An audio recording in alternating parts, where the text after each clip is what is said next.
Chapter 1. When Mr. Hiram B. Otis, the American minister, bought Canterville Chase, everyone told him he was doing a very foolish thing, as there was no doubt at all that the place was haunted.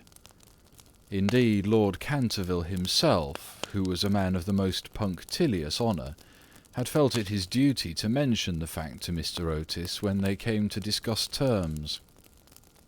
"We have not cared to live in the place ourselves," said Lord Canterville, "since my grand-aunt, the Dowager Duchess of Bolton, was frightened into a fit, from which she never really recovered, by two skeleton hands being placed on her shoulders as she was dressing for dinner. And I feel bound to tell you, Mr. Otis, that the ghost has been seen by several living members of my family, as well as by the rector of the parish, the Reverend Augustus Dampier, who is a fellow of King's College, Cambridge. After the unfortunate accident to the Duchess, none of our younger servants would stay with us, and Lady Canterville often got very little sleep at night, in consequence of the mysterious noises that came from the corridor and the library." "My lord," answered the minister, "I will take the furniture and the ghost at a valuation. I've come from a modern country where we have everything that money can buy, and with all our spry young fellows painting the old world red, and carrying off your best actors and prima donnas, I reckon that if there were such a thing as a ghost in Europe, we'd have it at home in a very short time in one of our public museums, or on the road as a show." "I fear that the ghost exists," said Lord Canterville, smiling, "though it may have resisted the overtures of your enterprising impresarios. It has been well known for 3 centuries, since 1584 in fact, and always makes its appearance before the death of any member of our family." "Well, so does the family doctor, for that matter, Lord Canterville. But there is no such thing, sir, as a ghost, and I guess the laws of nature are not going to be suspended for the British aristocracy." "You are certainly very natural in America," answered Lord Canterville, who didn't quite understand Mr. Otis's last observation, "and if you don't mind a ghost in the house, it's all right. Only you must remember I warned you." A few weeks after this, the purchase was concluded, and at the close of the season the minister and his family went down to Canterville Chase. Mrs. Otis, who, as Miss Lucretia R. Tappan, of West 53rd Street, had been a celebrated New York belle, was now a very handsome, middle-aged woman with fine eyes and a superb profile. Many American ladies, on leaving their native land, adopt an appearance of chronic ill health under the impression that it is a form of European refinement. But Mrs. Otis had never fallen into this error. She had a magnificent constitution, and a really wonderful amount of animal spirits. Indeed, in many respects she was quite English, and was an excellent example of the fact that we have really everything in common with America nowadays, except, of course, language. Her eldest son, christened Washington by his parents, in a moment of patriotism, which he never ceased to regret, was a fair-haired, rather good-looking young man, who had qualified himself for American diplomacy by leading the German at the Newport Casino for 3 successive seasons, and even in London was well known as an excellent dancer. Gardenias and the peerage were his only weaknesses. Otherwise he was extremely sensible. Miss Virginia E. Otis was a little girl of 15, lithe and lovely as a fawn, with a fine freedom in her large blue eyes. She was a wonderful Amazon, and had once raced old Lord Bilton on her pony twice round the park, winning by a length and a half, just in front of the Achilles statue, to the huge delight of the young Duke of Cheshire, who proposed for her on the spot, and was sent back to Eton that very night by his guardian in floods of tears. After Virginia came the twins, who were usually called the Star and Stripes, as they were always getting swished. They were delightful boys, and with the exception of the worthy minister, the only true republicans of the family. As Canterville Chase is 7 miles from Ascot, the nearest railway station, Mr. Otis had telegraphed for a wagonette to meet them, and they started on their drive in high spirits. It was a lovely July evening, and the air was delicate with the scent of the pine woods. Now and then they heard a wood-pigeon brooding over its own sweet voice, or saw, deep in the rustling fern, the burnished breast of the pheasant. Little squirrels peered at them from the beech trees as they went by, and the rabbits scudded away through the brushwood and over the mossy knolls, with their white tails in the air. As they entered the avenue of Canterville Chase, however, the sky became suddenly overcast with clouds. A curious stillness seemed to hold the atmosphere. A great flight of rooks passed silently over their heads, and before they reached the house, some big drops of rain had fallen. Standing on the steps to receive them was an old woman, neatly dressed in black silk, with a white cap and apron. This was Mrs. Umney, the housekeeper, whom Mrs. Otis, at Lady Canterville's earnest request, had consented to keep in her former position. She made them each a low curtsy as they alighted, and said in a quaint, old-fashioned manner, "I bid you welcome to Canterville Chase." Following her, they passed through the fine Tudor hall into the library, a long, low room, panelled in black oak, at the end of which was a large stained-glass window. Here they found tea laid out for them, and after taking off their wraps, they sat down and began to look around, while Mrs. Umney waited on them. Suddenly Mrs. Otis caught sight of a dull red stain on the floor just by the fireplace, and, quite unconscious of what it really signified, said to Mrs. Umney, "I'm afraid something has been spilt there." "Yes, madam," replied the old housekeeper in a low voice, "blood has been spilt on that spot." "How horrid!" cried Mrs. Otis. "I don't care at all for bloodstains in a sitting-room. It must be removed at once." The old woman smiled, and answered in the same low, mysterious voice, "It is the blood of Lady Eleanor de Canterville, who was murdered on that very spot by her own husband, Sir Simon de Canterville, in 1575. Sir Simon survived her 9 years, and disappeared suddenly under very mysterious circumstances. His body has never been discovered, but his guilty spirit still haunts the Chase. The bloodstain has been much admired by tourists and others, and cannot be removed." "That's all nonsense," cried Washington Otis. "Pinkerton's Champion Stain Remover and Paragon Detergent will clean it up in no time." And before the terrified housekeeper could interfere, he'd fallen upon his knees, and was rapidly scouring the floor with a small stick of what looked like a black cosmetic. In a few moments no trace of the bloodstain could be seen. "I knew Pinkerton would do it!" he exclaimed triumphantly, as he looked around at his admiring family. But no sooner had he said these words than a terrible flash of lightning lit up the sombre room. A fearful peal of thunder made them all start to their feet, and Mrs. Umney fainted. "What a monstrous climate," said the American minister calmly, as he lit a long cheroot.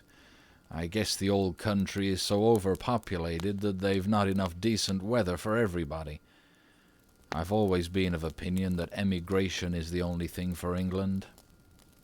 "My dear Hiram," cried Mrs. Otis, "what can we do with a woman who faints?" "Charge it to her like breakages," answered the minister.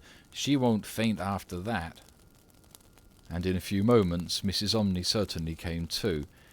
There was no doubt, however, that she was extremely upset, and she sternly warned Mr. Otis to beware of some trouble coming to the house.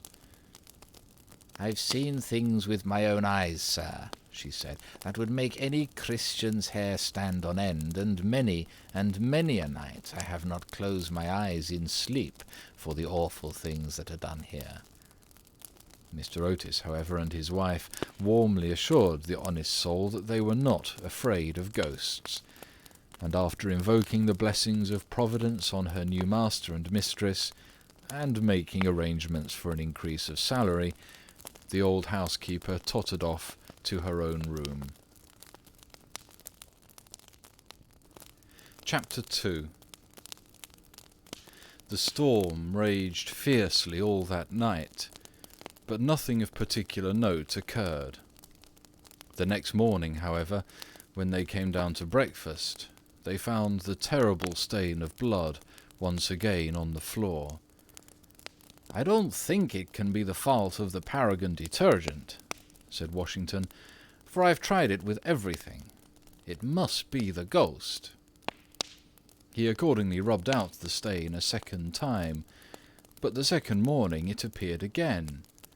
The third morning also it was there, though the library had been locked up at night by Mr. Otis himself, and the key carried upstairs. The whole family were now quite interested.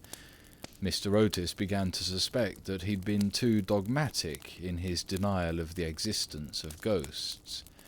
Mrs. Otis expressed her intention of joining the Physical Society, and Washington prepared a long letter to Messrs. Myers and Podmore on the subject of the permanence of sanguineous stains when connected with crime.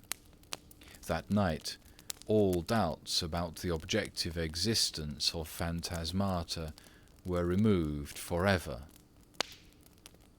The day had been warm and sunny, and in the cool of the evening the whole family went out to drive. They did not return home till 9 o'clock, when they had a light supper. The conversation in no way turned upon ghosts, so there were not even those primary conditions of receptive expectations which so often precede the presentation of physical phenomena. The subjects discussed, as I have since learnt from Mr. Otis, were merely such as form the ordinary conversation of cultured Americans of the better class, such as the immense superiority of Miss Fanny Davenport over Sarah Bernhardt as an actress, the difficulty of obtaining green corn, buckwheat cakes, and hominy, even in the best English houses, the importance of Boston in the development of the world soul, the advantages of the baggage check system in railway travelling, and the sweetness of the New York accent as compared to the London drawl. No mention at all was made of the supernatural, nor was Sir Simon de Canterville alluded to in any way. At 11 o'clock the family retired, and by past all the lights were out. Some time after, Mr. Otis was awakened by a curious noise in the corridor outside his room.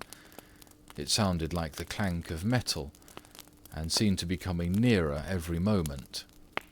He got up at once, struck a match, and looked at the time. It was exactly 1 o'clock. He was quite calm, and felt his pulse, which was not at all feverish. The strange noise still continued, and with it he heard distinctly the sound of footsteps. He put on his slippers, took a small oblong phial out of his dressing-case, and opened the door. Right in front of him he saw, in the wan moonlight, an old man of terrible aspect.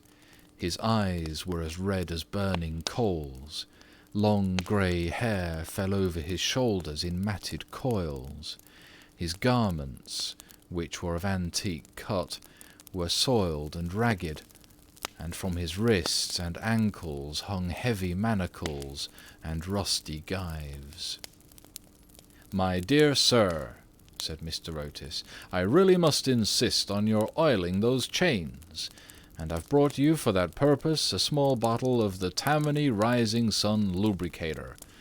It is said to be completely efficacious upon one application, and there are several testimonials to that effect on the wrapper, from some of our most eminent native divines. I shall leave it here for you by the bedroom candles, and will be happy to supply you with more, should you require it." With these words, the United States Minister laid the bottle down on a marble table, and, closing his door, retired to rest. For a moment the Canterville Ghost stood quite motionless in natural indignation. Then, dashing the bottle violently upon the polished floor, he fled down the corridor, uttering low groans and emitting a ghastly green light. Just, however, as he reached the top of the great oak staircase, a door was flung open, 2 little white-robed figures appeared, and a large pillow whizzed past his head. There was evidently no time to be lost, so, hastily adopting the 4th dimension of space as a means of escape, he vanished through the wainscoting, and the house became quite quiet. On reaching a small secret chamber in the west wing, he leaned up against a moonbeam to recover his breath, and began to try and realize his position. Never, in a brilliant and uninterrupted career of 300 years, had he been so grossly insulted. He thought of the Dowager Duchess, whom he'd frightened into a fit as she stood before the glass in her lace and diamonds, of the 4 housemaids who'd gone into hysterics when he merely grinned at them through the curtain on one of the spare bedrooms, of the rector of the parish whose candle he'd blown out as he was coming late one night from the library, and who'd been under the care of Sir William Gull ever since, a perfect martyr to nervous disorders, and of old Madame de Tourmillac, who, having wakened up one morning early and seen a skeleton seated in an armchair by the fire reading her diary, had been confined to her bed for 6 weeks with an attack of brain fever, and on her recovery had become reconciled to the Church and broken off her connection with that notorious sceptic, Monsieur de Voltaire.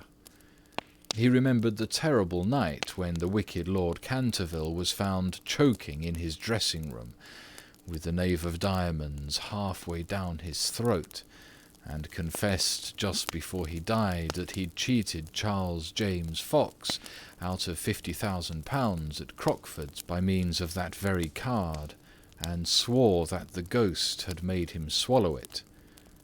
All his great achievements came back to him again, from the butler who'd shot himself in the pantry because he'd seen a green hand tapping at the window-pane, to the beautiful Lady Stutfield, who was always obliged to wear a black velvet band around her throat to hide the mark of 5 fingers burnt upon her white skin, and who drowned herself at last in the carp pond at the end of the King's Walk.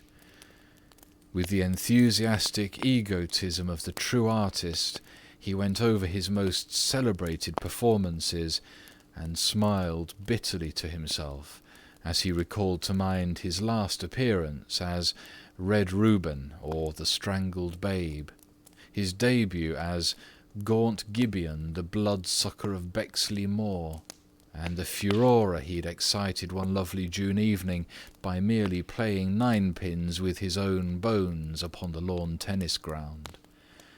And after all this, some wretched modern Americans were to come and offer him the Rising Sun lubricator and throw pillows at his head. It was quite unbearable. Besides, no ghost in history had ever been treated in this manner.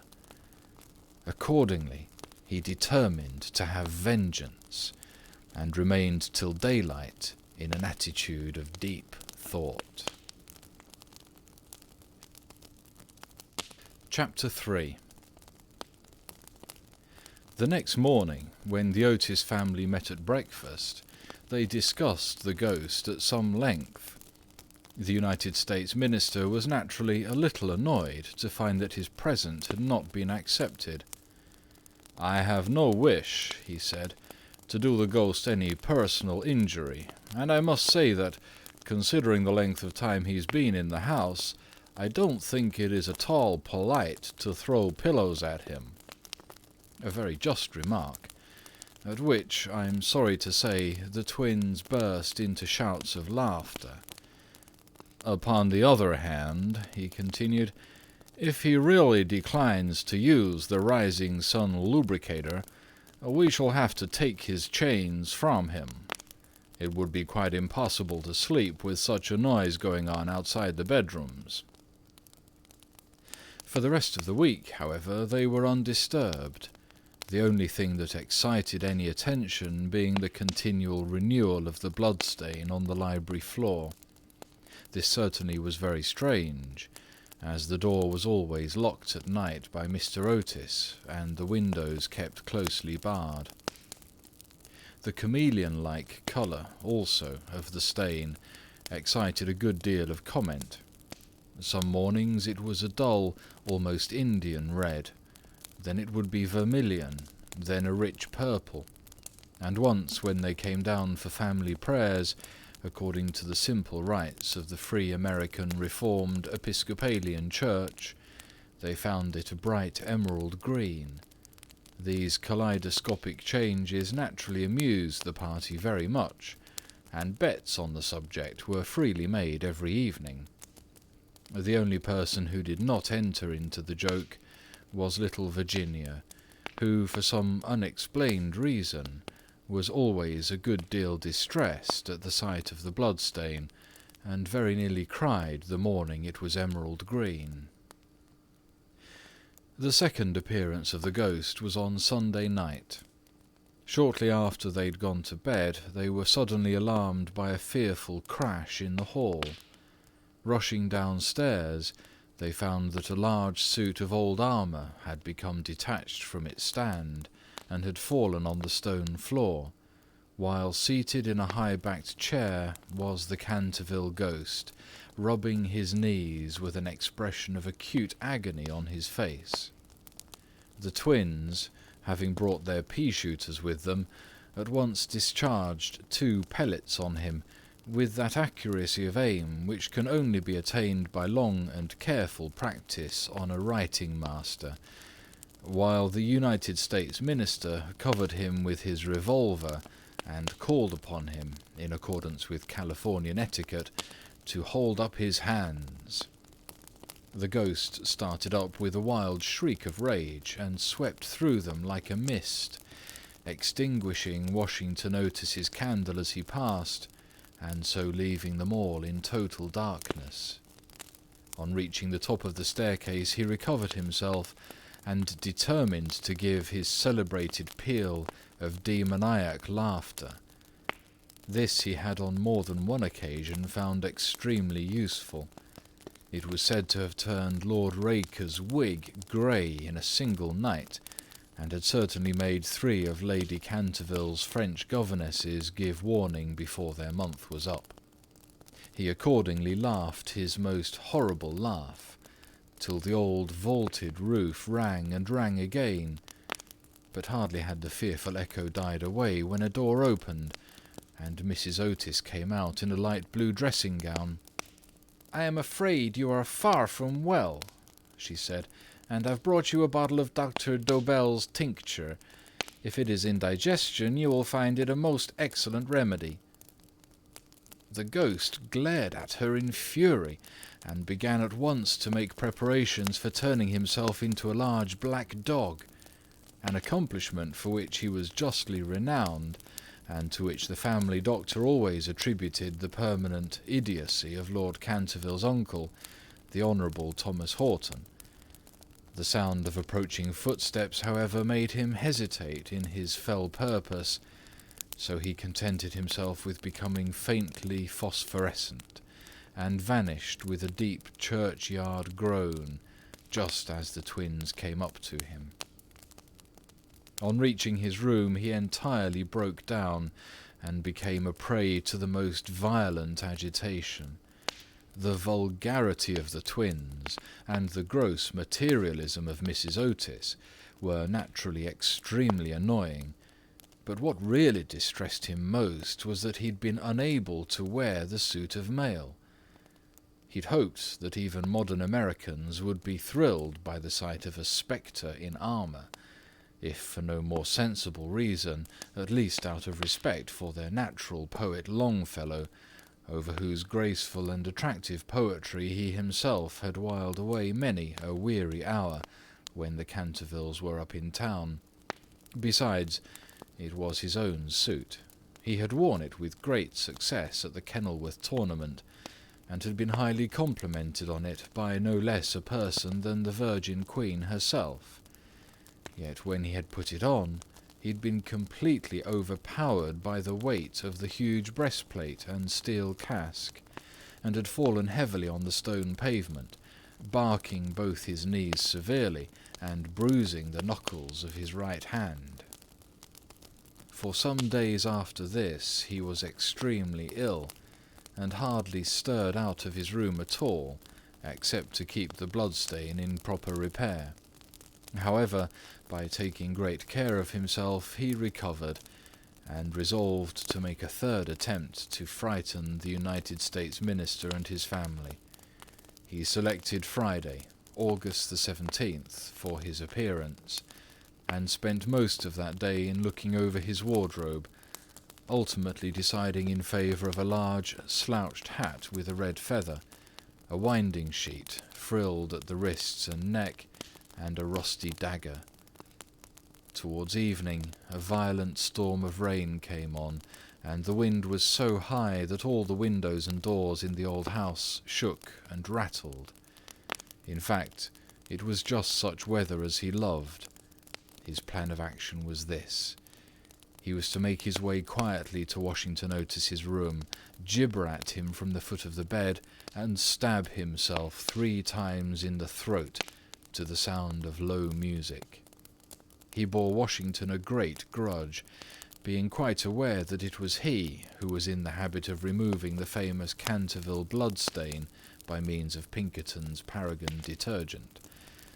Having reduced the reckless and foolhardy youth to a condition of abject terror, he was then to proceed to the room occupied by the United States Minister and his wife, and there to place a clammy hand on Mrs. Otis's forehead, while he hissed into her trembling husband's ear the awful secrets of the charnel house.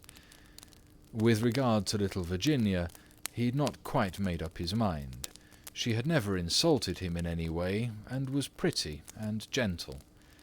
A few hollow groans from the wardrobe, he thought, would be more than sufficient, or if that failed to wake her, he might grabble at the counterpane with palsy twitching fingers. As for the twins, he was quite determined to teach them a lesson.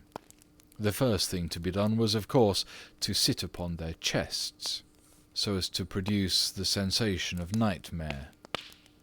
Then, as their beds were quite close to each other, to stand between them in the form of a green, icy cold corpse, till they became paralysed with fear, and finally to throw off the winding sheet and crawl around the room with white bleached bones and one rolling eyeball, in the character of Dumb Daniel or the Suicide Skeleton, a role in which he had on more than one occasion produced a great effect, and which he considered quite equal to his famous part of Martin the Maniac, or the Masked Mystery.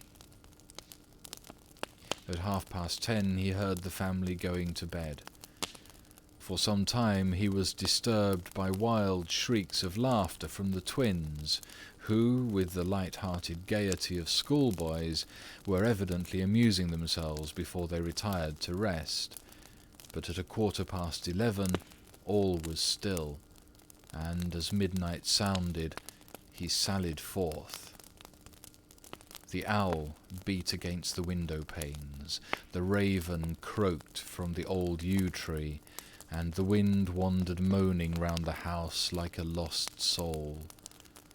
But the Otis family slept unconscious of their doom, and high above the rain and storm he could hear the steady snoring of the Minister for the United States.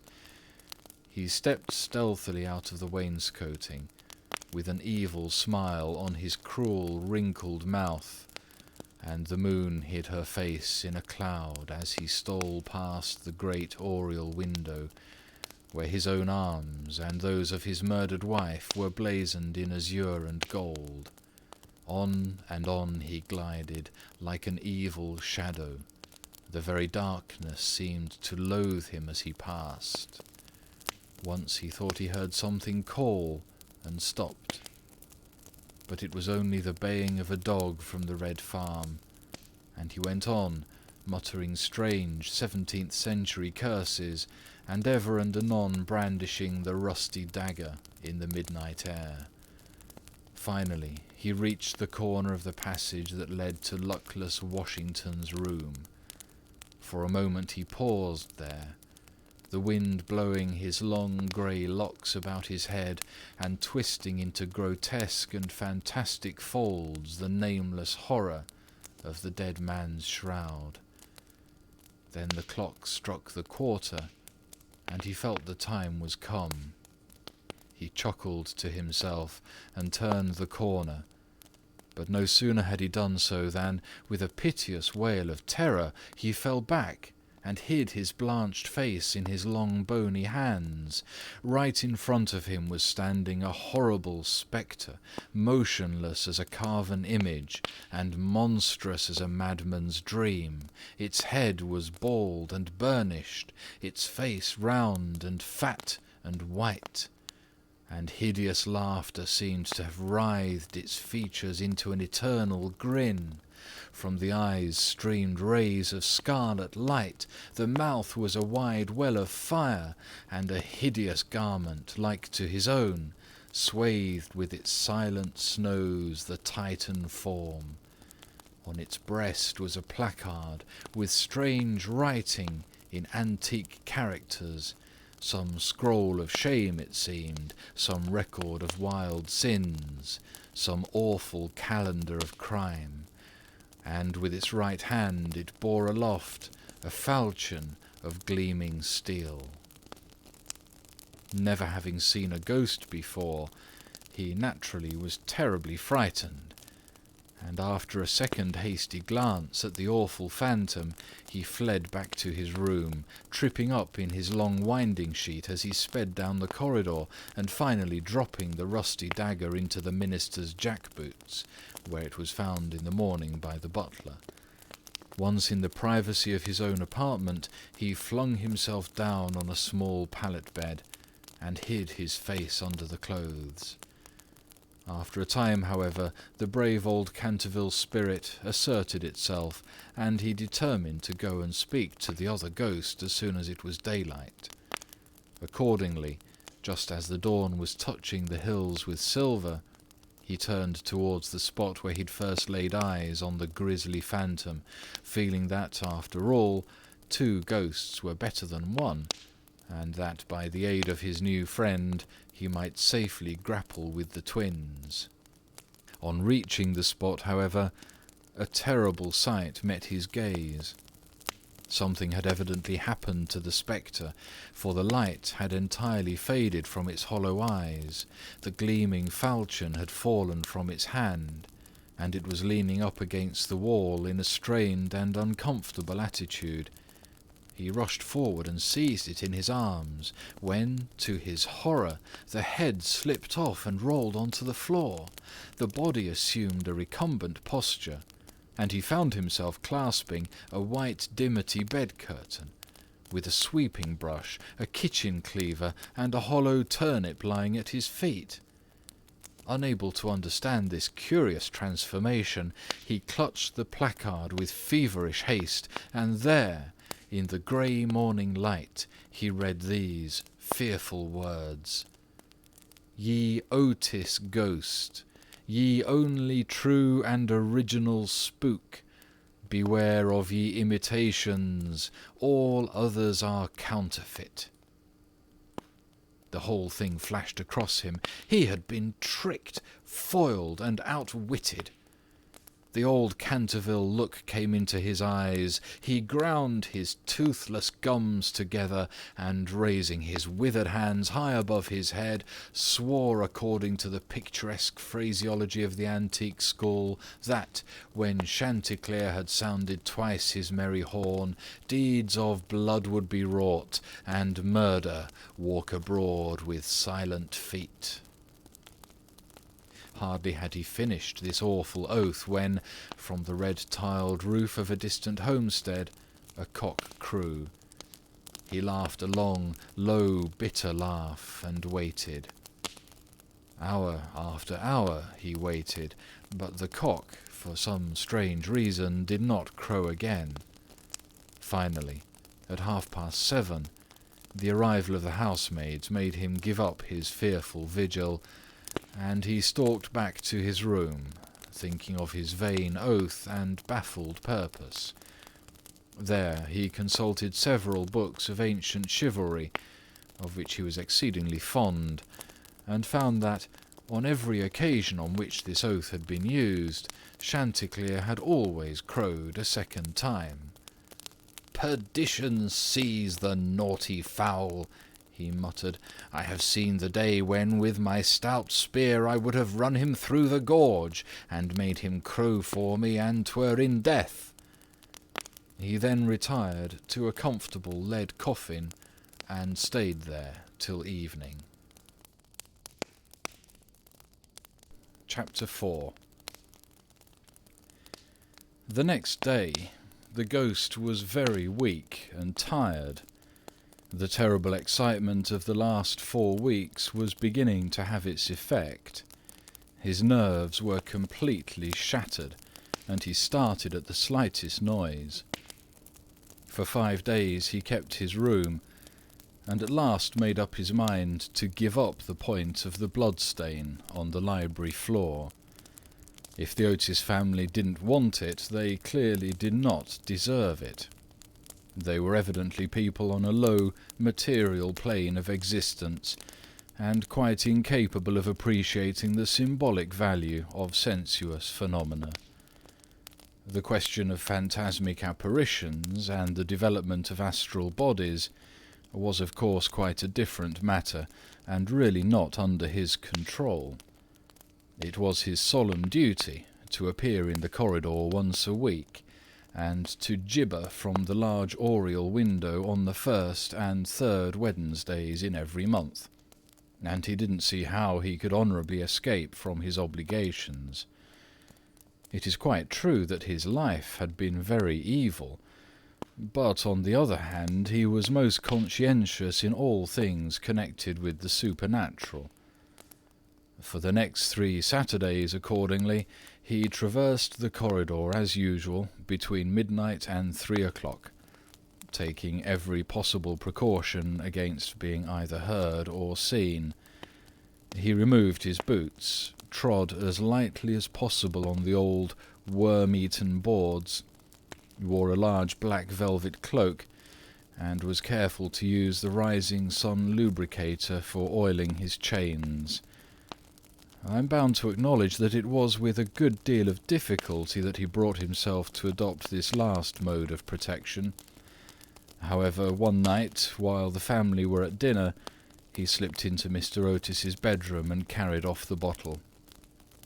He felt a little humiliated at first, but afterwards was sensible enough to see that there was a great deal to be said for the invention, and, to a certain degree, it served his purpose. Still, in spite of everything, he was not left unmolested.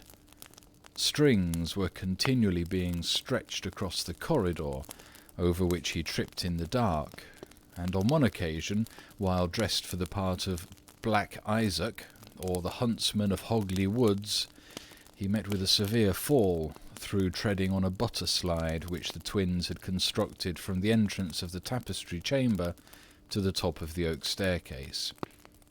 This last insult so enraged him that he resolved to make one final effort to assert his dignity and social position, and determined to visit the insolent young Etonians the next night, in his celebrated character of Reckless Rupert, or the Headless Earl.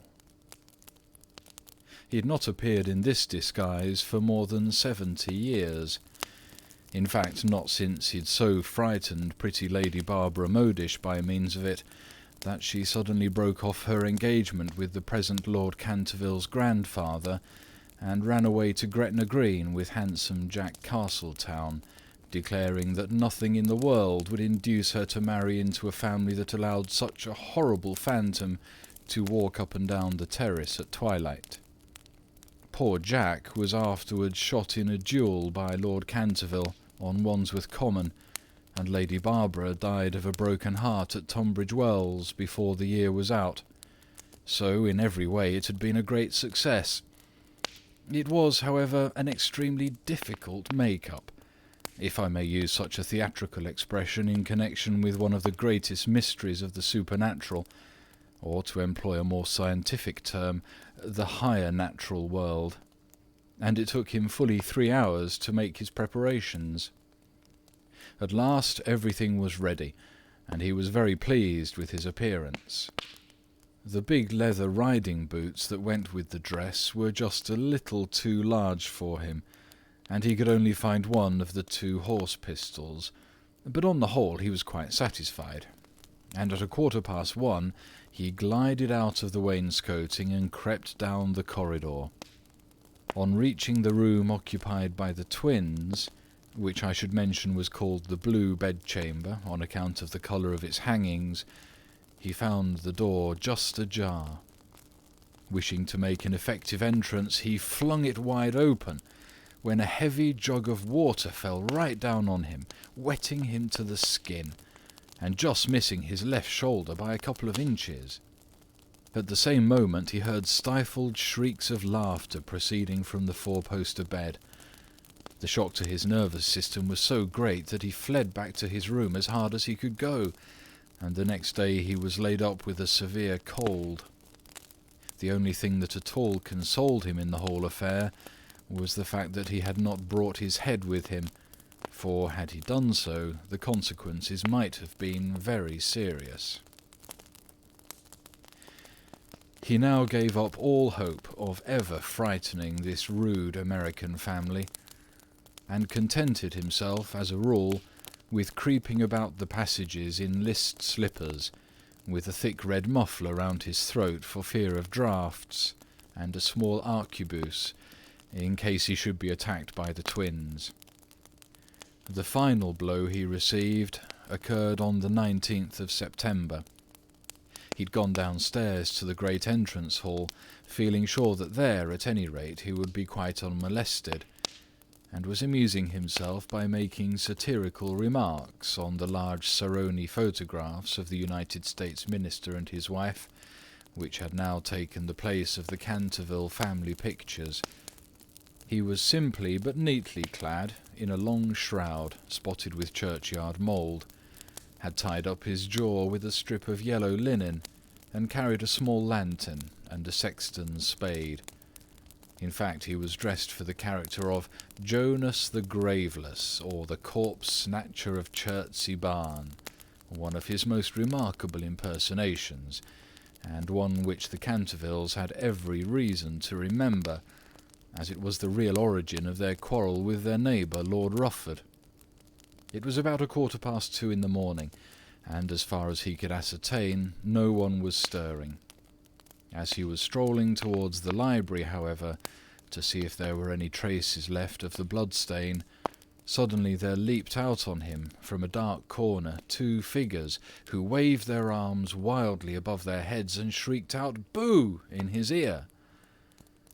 Seized with a panic which, under the circumstances, was only natural, he rushed for the staircase, but found Washington Otis waiting for him there with the big garden syringe, and being thus hemmed in by his enemies on every side, and driven almost to bay, he vanished into the great iron stove, which fortunately for him was not lit, and had to make his way home through the flues and chimneys, arriving at his own room in a terrible state of dirt, disorder, and despair.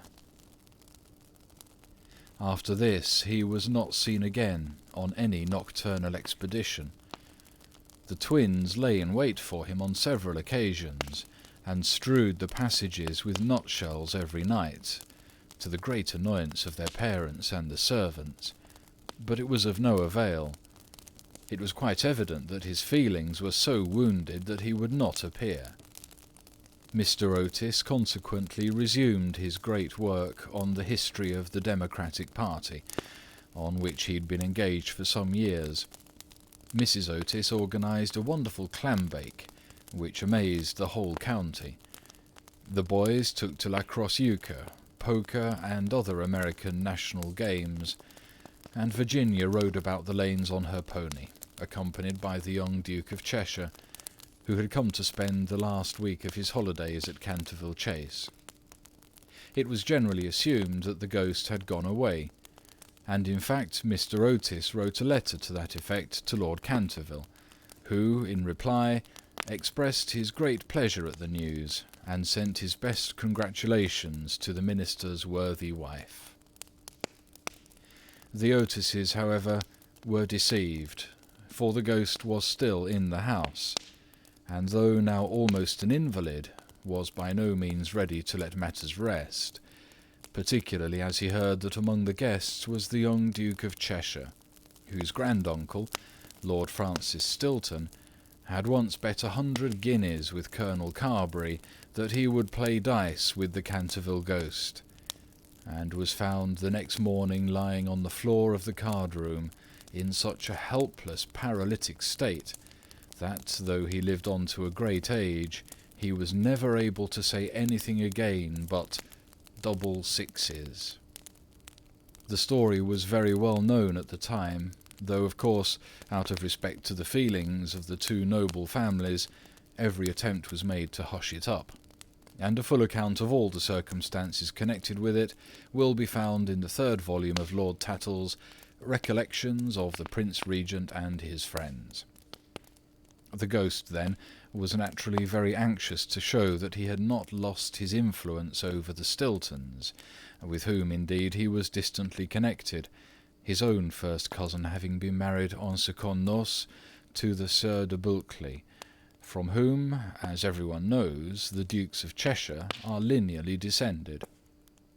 Accordingly, he made his arrangements for appearing to Virginia's little lover in his celebrated impersonation of the Vampire Monk, or the Bloodless Benedictine, a performance so horrible that when old Lady Startup saw it, which she did on one fatal New Year's Eve in the year 1764, she went off into the most piercing shrieks, which culminated in violent apoplexy, and died in 3 days, after disinheriting the Cantervilles, who were her nearest relations, and leaving all her money to her London apothecary.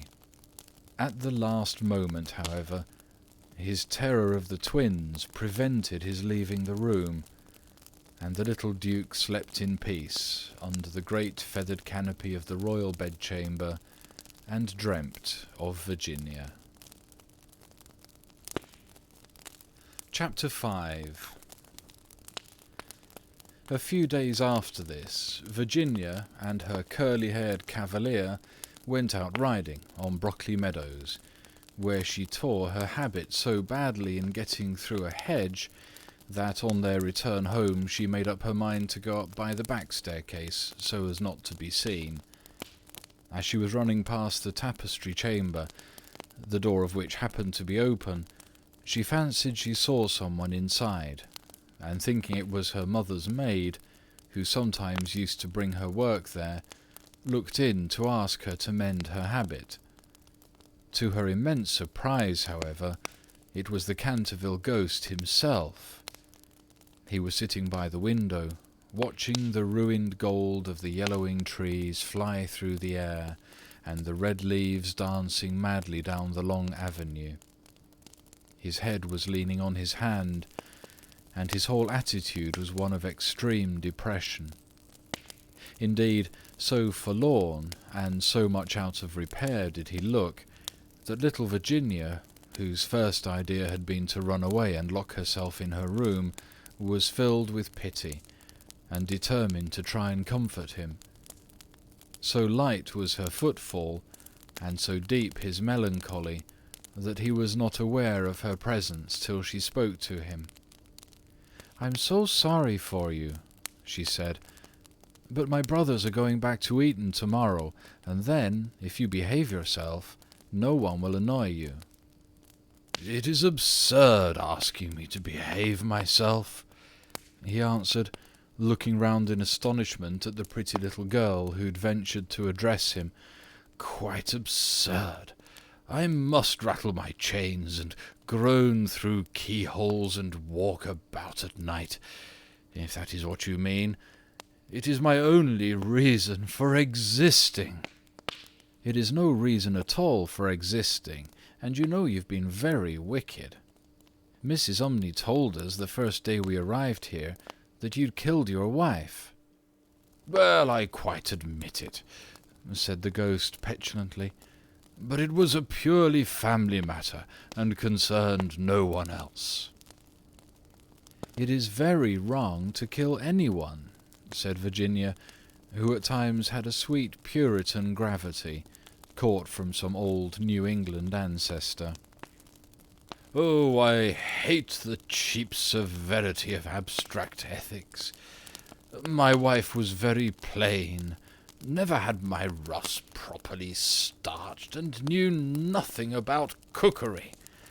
Why, there was a buck I had shot in Hogley Woods, a magnificent pricket, and do you know how she had it sent to table? Oh, however, it is no matter now, for it is all over. And I don't think it was very nice of her brothers to starve me to death, though I did kill her." "Starve you to death? Oh, Mr. Ghost! I mean, Sir Simon, are you hungry?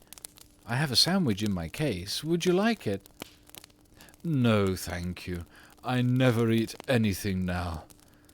But it is very kind of you all the same, and you are much nicer than the rest of your horrid, rude, vulgar, dishonest family." "Stop!" cried Virginia, stamping her foot. "It is you who are rude and horrid and vulgar, and as for dishonesty, you know you stole the paints out of my box to try and furbish up that ridiculous bloodstain in the library. First you took all my reds, including the vermilion, and I couldn't do any more sunsets. Then you took the emerald green and the chrome yellow, and finally I had nothing left but indigo and Chinese white, and could only do moonlight scenes, which are always depressing to look at and not at all easy to paint. I never told on you, though I was very much annoyed, and it was most ridiculous, the whole thing, for who ever heard of emerald green blood?" "Well, really," said the ghost rather meekly, "what was I to do? It is a very difficult thing to get real blood nowadays. And as your brother began it all with his paragon detergent, I certainly saw no reason why I should not have your paints. As for colour, that is always a matter of taste. The Cantervilles have blue blood, for instance, the very bluest in England. But I know you Americans don't care for things of this kind." "You know nothing about it, and the best thing you can do is to emigrate and improve your mind. My father will be only too happy to give you a free passage, and though there is a heavy duty on spirits of every kind, there will be no difficulty about the custom-house, as the officers are all Democrats. Once in New York, you're sure to be a great success. I know lots of people there who would give $100,000 to have a grandfather, and much more than that to have a family ghost." "I don't think I should like America." "I suppose because we have no ruins and no curiosities," said Virginia satirically. "No ruins, no curiosities," answered the ghost. "You have your navy, and your manners." "Good evening. I will go and ask Papa to get the twins an extra week's holiday." "Please don't go, Miss Virginia," he cried. "I'm so lonely and so unhappy, and I really don't know what to do. I want to go to sleep, and I cannot." "Oh, that's quite absurd. You've merely to go to bed and blow out the candle. It's very difficult sometimes to keep awake, especially at church, but there's no difficulty at all about sleeping. Why, even babies know how to do that, and they're not very clever." "I have not slept for 300 years, he said sadly, and Virginia's beautiful blue eyes opened in wonder. "For 300 years I have not slept, and I am so tired." Virginia grew quite grave, and her little lips trembled like rose leaves. She came towards him, and kneeling down at his side, looked up into his old withered face. "Poor, poor ghost," she murmured. "Have you no place where you can sleep?" "Far away beyond the pine woods," he answered, in a low, dreamy voice. "There is a little garden. There the grass grows long and deep.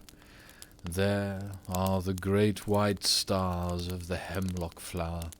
There the nightingale sings all night long. All night long he sings, and the cold crystal moon looks down, and the yew tree spreads out its giant arms over the sleepers." Virginia's eyes grew dim with tears, and she hid her face in her hands. "You mean the Garden of Death?" she whispered. "Yes, death. Death must be so beautiful. To lie in the soft brown earth, with the grasses waving above one's head, and listen to silence. To have no yesterday and no tomorrow. To forget time, to forget life. To be at peace. You can help me. You can open for me the portals of death's house, for love is always with you, and love is stronger than death is." Virginia trembled. A cold shudder ran through her, and for a few moments there was silence. She felt as if she was in a terrible dream. Then the ghost spoke again, and his voice sounded like the sighing of the wind. "Have you ever read the old prophecy on the library window?" "Oh, often," cried the little girl, looking up. "I know it quite well. It's painted in curious black letters, and is difficult to read. There are only 6 lines. When a golden girl can win prayer from out the lips of sin, when the barren almond bears, and a little child gives away its tears, then shall all the house be still, and peace come to Canterville. But I don't know what they mean." "They mean," he said sadly, "that you must weep with me for my sins, because I have no tears, and pray with me for my soul, because I have no faith, and then, if you have always been sweet and good and gentle, the angel of death will have mercy on me.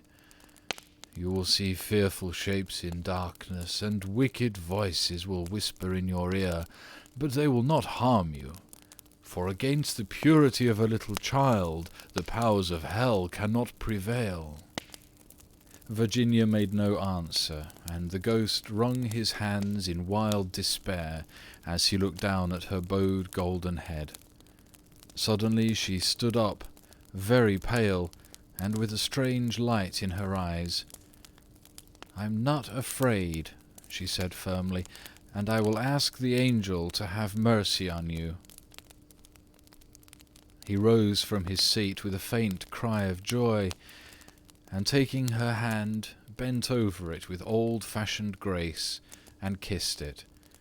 His fingers were as cold as ice, and his lips burned like fire, but Virginia did not falter as he led her across the dusky room. On the faded green tapestry were broidered little huntsmen. They blew their tasselled horns, and with their tiny hands waved to her to go back. "Go back, little Virginia," they cried, "go back." But the ghost clutched her hand more tightly, and she shut her eyes against them. Horrible animals with lizard tails and goggle eyes blinked at her from the cavern chimney-piece and murmured, "Beware, little Virginia, beware, we may never see you again." But the ghost glided on more swiftly, and Virginia did not listen. When they reached the end of the room, he stopped, and muttered some words she could not understand. She opened her eyes, and saw the walls slowly fade away like a mist, and a great black cavern in front of her. A bitter cold wind swept round them, and she felt something pulling at her dress. "Quick, quick!" cried the ghost, "or it will be too late!" And in a moment the wainscoting had closed behind them, and the tapestry chamber was empty. Chapter 6. About 10 minutes later the bell rang for tea, and as Virginia did not come down, Mrs. Otis sent up one of the footmen to tell her. After a little time he returned and said that he could not find Miss Virginia anywhere. As she was in the habit of going out to the garden every evening to get flowers for the dinner table, Mrs. Otis was not at all alarmed at first. But when 6 o'clock struck, and Virginia did not appear, she became really agitated, and sent the boys out to look for her, while she herself and Mr. Otis searched every room in the house. At 6:30 the boys came back, and said that they could find no trace of their sister anywhere.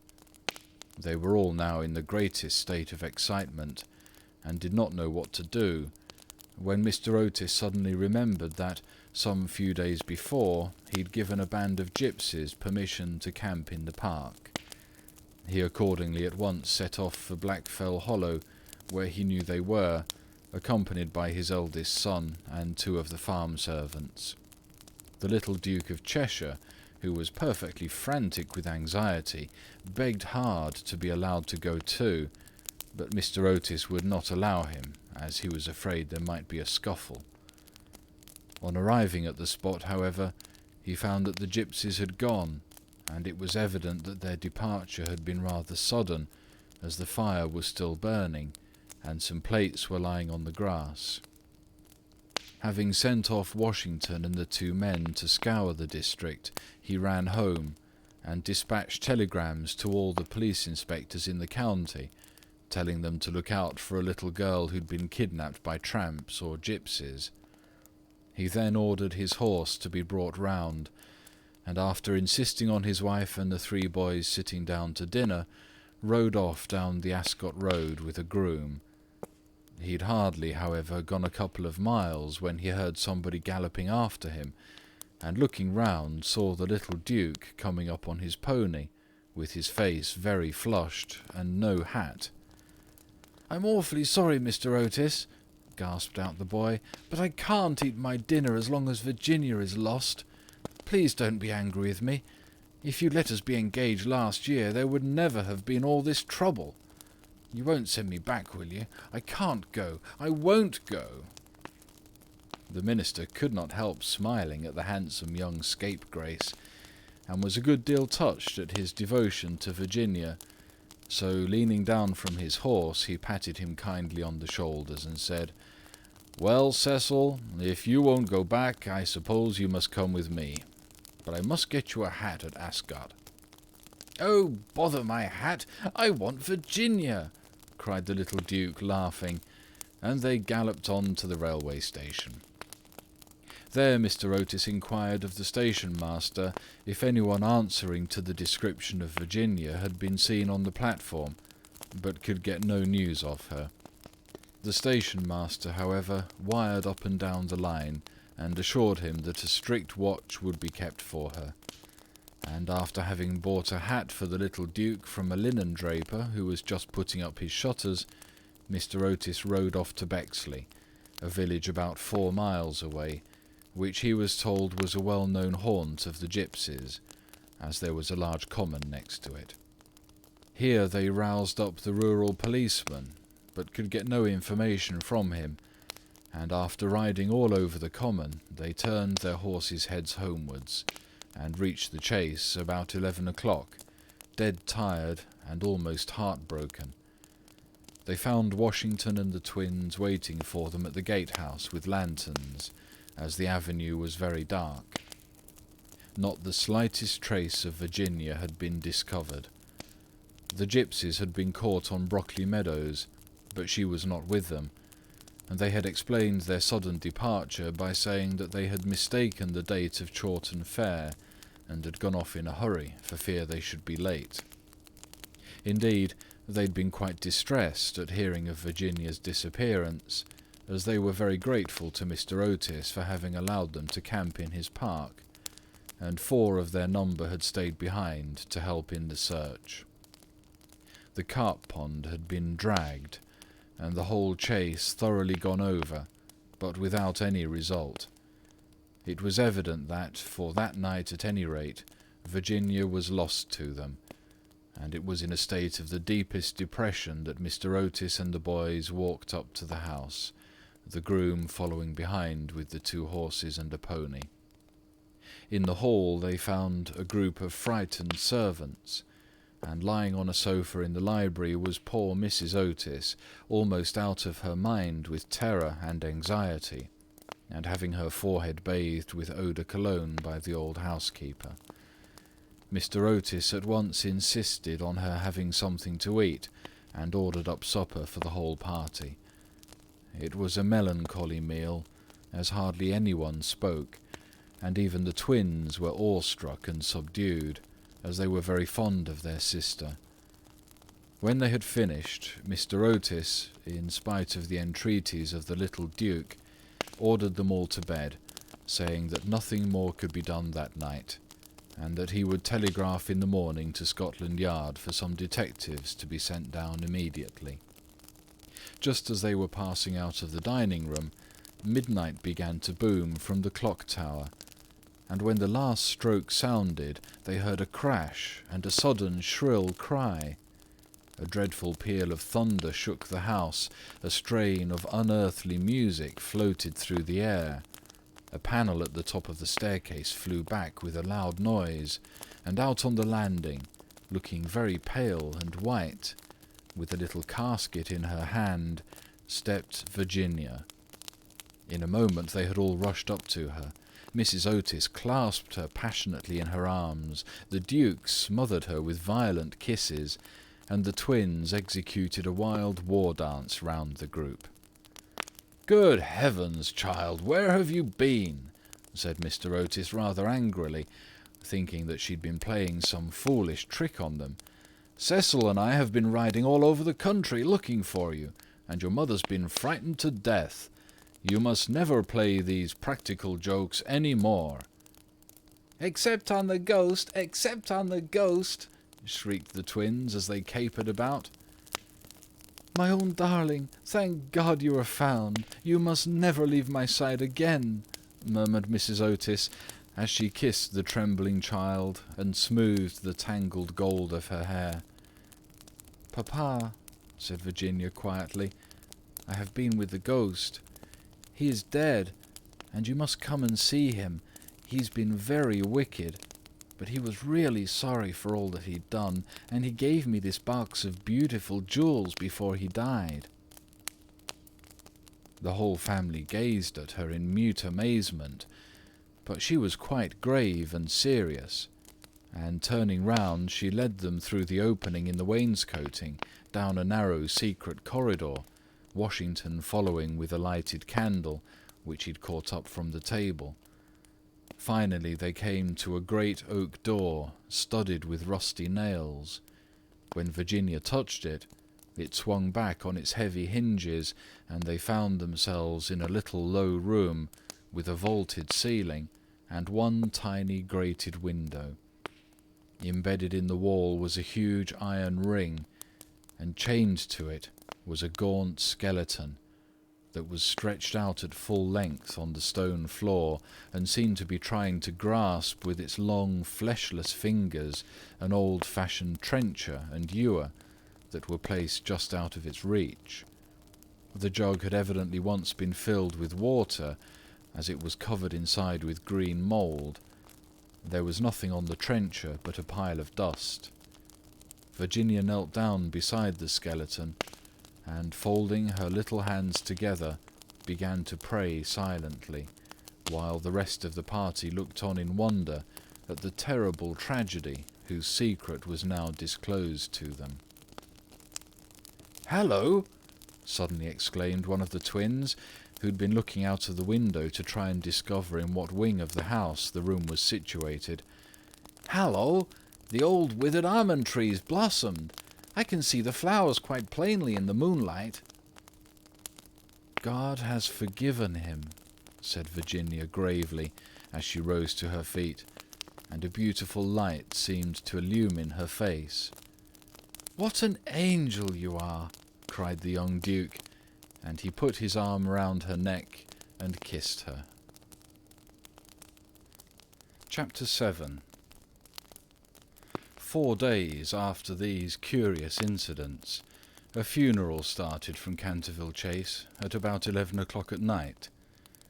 The hearse was drawn by 8 black horses, each of which carried on its head a great tuft of nodding ostrich plumes, and the leaden coffin was covered by a rich purple pall, on which was embroidered in gold the Canterville coat of arms.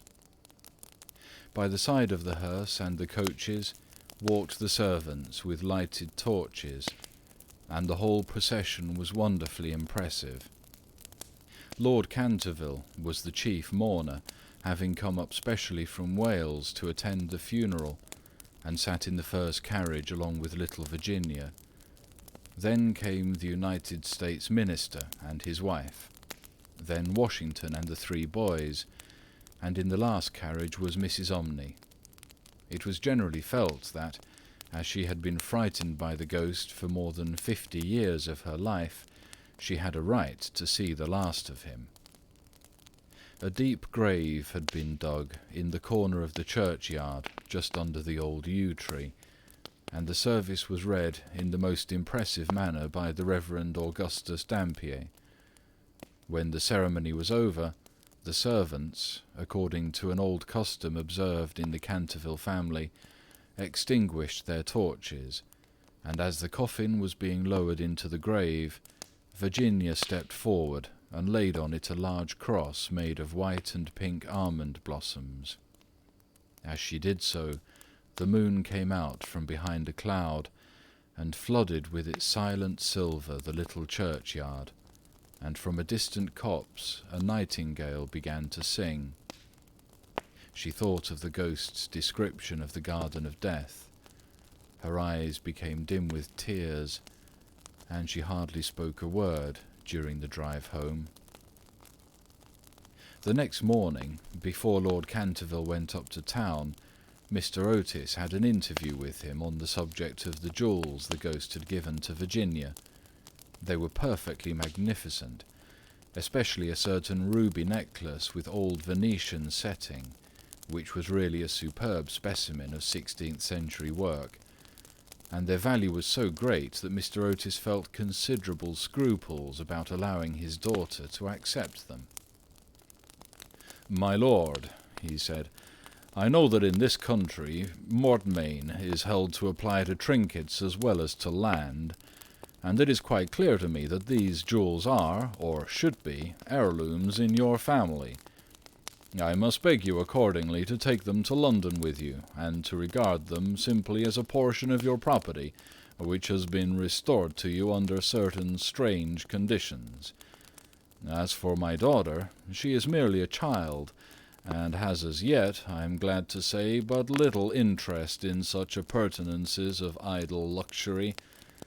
I am also informed by Mrs. Otis, who, I may say, is no mean authority upon art, having had the privilege of spending several winters in Boston when she was a girl, that these gems are of great monetary worth, and if offered for sale would fetch a tall price. Under these circumstances, Lord Canterville, I feel sure that you will recognize how impossible it would be for me to allow them to remain in the possession of any member of my family. And indeed, all such vain gauds and toys, however suitable or necessary to the dignity of the British aristocracy, would be completely out of place among those who have been brought up on the severe, and I believe immortal, principles of republican simplicity.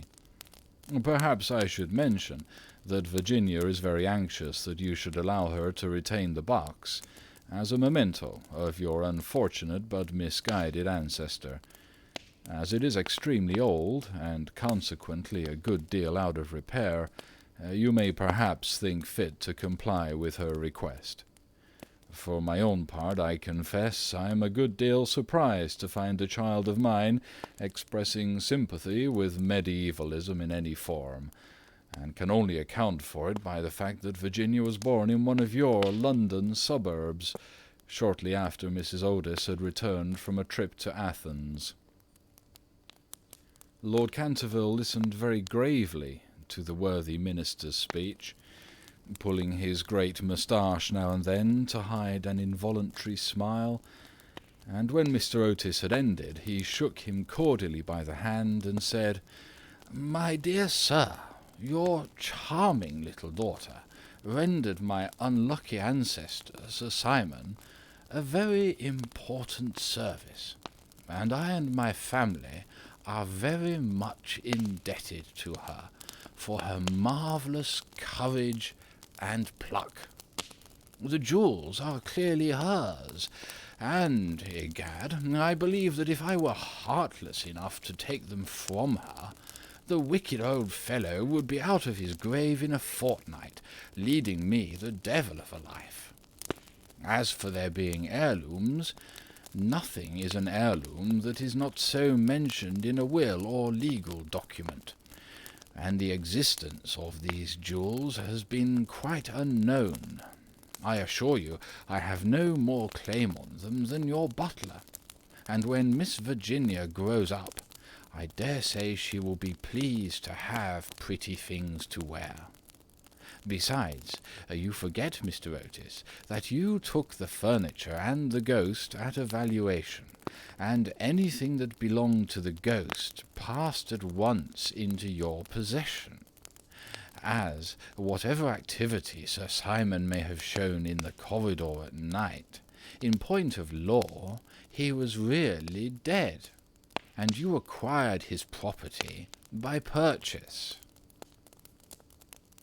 Mr. Otis was a good deal distressed at Lord Canterville's refusal, and begged him to reconsider his decision. But the good-natured peer was quite firm, and finally induced the minister to allow his daughter to retain the present the ghost had given her. And when, in the spring of 1890, the young Duchess of Cheshire was presented at the Queen's first drawing-room on the occasion of her marriage, her jewels were the universal theme of admiration. For Virginia received the coronet, which is the reward of all good little American girls, and was married to her boy lover as soon as he came of age. They were both so charming, and they loved each other so much, that everyone was delighted at the match, except the old Marchioness of Dumbleton, who had tried to catch the Duke for one of her 7 unmarried daughters, and had given no less than 3 expensive dinner parties for that purpose. And, strange to say, Mr. Otis himself. Mr. Otis was extremely fond of the young Duke personally, but theoretically he objected to titles, and, to use his own words, was not without apprehension lest, amid the enervating influences of a pleasure-loving aristocracy, the true principles of republican simplicity should be forgotten. His objections, however, were completely overruled, and I believe that when he walked up the aisle of St. George's, Hanover Square, with his daughter leaning on his arm, there was not a prouder man in the whole length and breadth of England. The Duke and Duchess, after the honeymoon was over, went down to Canterville Chase, and on the day after their arrival they walked over in the afternoon to the lonely churchyard by the pine woods. There'd been a great deal of difficulty at first about the inscription on Sir Simon's tombstone, but finally it had been decided to engrave on it simply the initials of the old gentleman's name and the verse from the library window.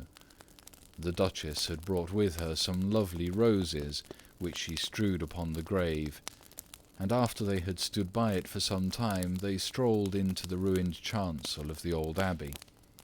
There the Duchess sat down on a fallen pillar, while her husband lay at her feet, smoking a cigarette, and looking up at her beautiful eyes.